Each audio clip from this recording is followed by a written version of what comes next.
faith is an energetic threshold between lower consciousness, or the realm of ego, and higher consciousness, which is the realm of spirit. And it has four primary energetic elements comprising energies of choice and courage, which we talk about in the introductory video to faith in this series. The first element is that it involves choosing to lay aside your beliefs, at least temporarily, about something or a situation that you have attached energy and emotion and meaning to, because all beliefs are formed by ego and are inherently limited.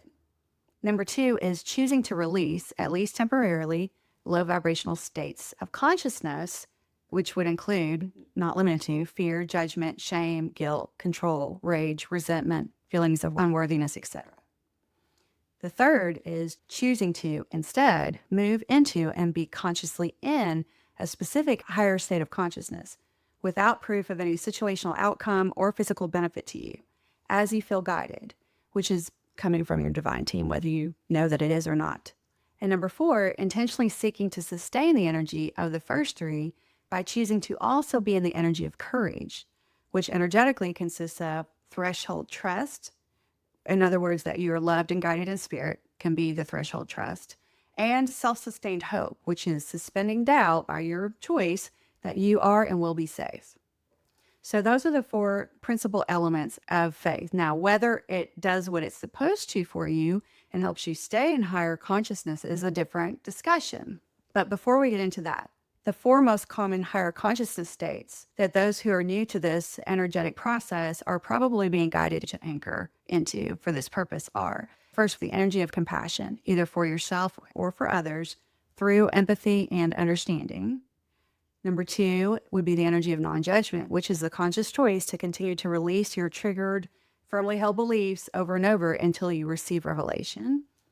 Number three is the energy of allowing, which is the conscious choice to allow for outcomes you don't prefer and trust that it will still be for you, or to allow others to have their own experience and trust that they are being guided according to their own unique soul journeys, which they are, which you do not know. And number four, surrender energy, just trust energy, expanded to include the energy of conscious choice to believe that God is big enough for anything that may be revealed to you through spirit, even if it means some of your existing beliefs are wrong, combined with the sincere intention to be willing to let your beliefs go and thereby releasing control over your experience. That's surrender energy.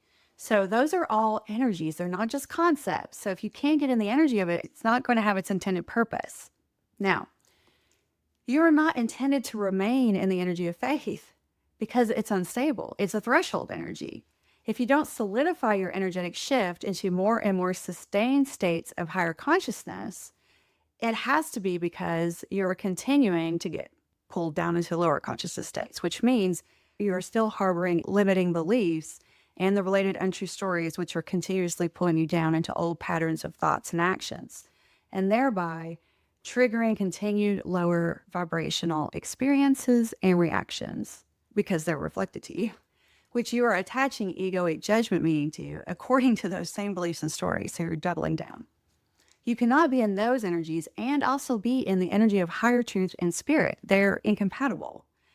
Instead, you're meant to use the reward that comes with faith energy, successfully applied faith energy, to build foundations whereby you rapidly release egoic beliefs and stories and do inner work, supported by taking aligned physical actions, to learn how to sustain and return to higher consciousness states more and more. That's the whole purpose. God, Creator, Source wants that for you. Now, what is the reward? If you move into the energy of faith successfully, evidence to confirm the, quote, right energy of your choice does come. Right meaning not right or wrong the way we think of it, but meaning for the good always, or meaning towards love and oneness, because that's God, Creator, Source energy.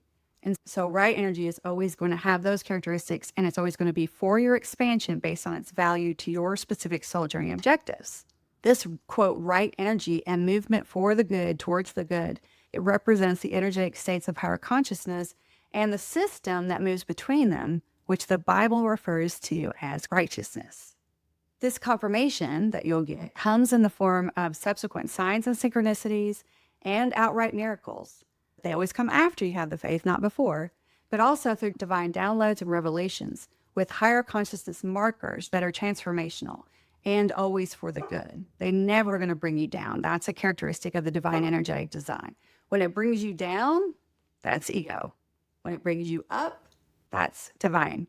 You also have the reward of expanded perspective towards oneness with the all. Again, another characteristic of divine energetic design. If you never get that evidence, it's because you didn't really move into higher vibrations and leave the lower ones in a sufficiently sustained energetic way. And thus you missed the miracle and revelation that comes in sustained higher consciousness. In other words, you weren't, quote, saved by the faith energy that you tried to use in that instance because you reverted to your lower consciousness trappings. This process will happen again and again unless you deny it completely and choose to remain fully in the ego realm, which is the energetic meaning of, quote, sin, or unless you use the revelation you received to truly transmute, which that's a whole nother concept, and integrate what it is meant to teach you, specific to you, for your expansion towards the good, which is the energy of God, Creator, Source, the energy of oneness and unconditional love. When you're in spirit, it's always going to have those markers because it's an energetic system.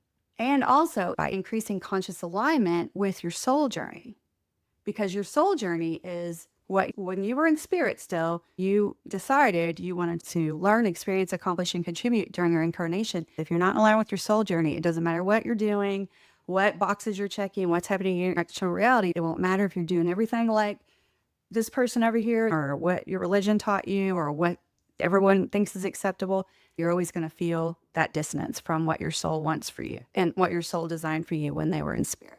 The more you do the latter, which is to consciously align with your soul journey, the more quickly you'll be able to do that transmutation integration until eventually you're going to begin to skip linear energetic steps because of your ever expanding perspective and conscious awareness.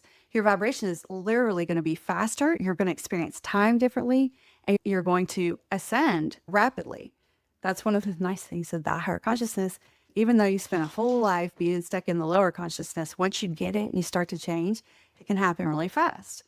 This, quote, skipping of energetic steps upwards, which only goes upwards, can only happen in the higher consciousness energetic states. And that is what the Bible refers to as grace. If you aren't moving into higher consciousness in any noticeable, sustainable way, you probably have never really embodied the faith energy of moving through the threshold. Instead, you probably have been in the energy of courage and thought it was faith. And while courage can be important, if it is moving you up the ladder of consciousness, if you're coming from below and it's moving you up, it's important, but it's still below the threshold. And so it's not going to provide the relief, revelation, and access to spirit or peace. We'll be talking a lot more about this on Elemental Soul. We also teach how to align with your soul journey based on divine guidance that we got. It's such a powerful methodology. It's really simple to understand, but complex to apply, understandably. And we share lots of practices and examples and tools and exercises to help you integrate it. So when you go through that guided journey, you don't just learn the concepts, you're actually doing it in real time. If you're completely new to this, we also have the 90-day Soul Journey Transformational Pathway. It's intended to gently walk you into this new energetic way of looking at things. All part of our Soul Journey membership is really inexpensive and you get so much because we want this to reach as many people as possible and also still be able to create the content for you. And when you see it, you're not going to be able to unsee it because the divine energetic design is so brilliant and beautiful.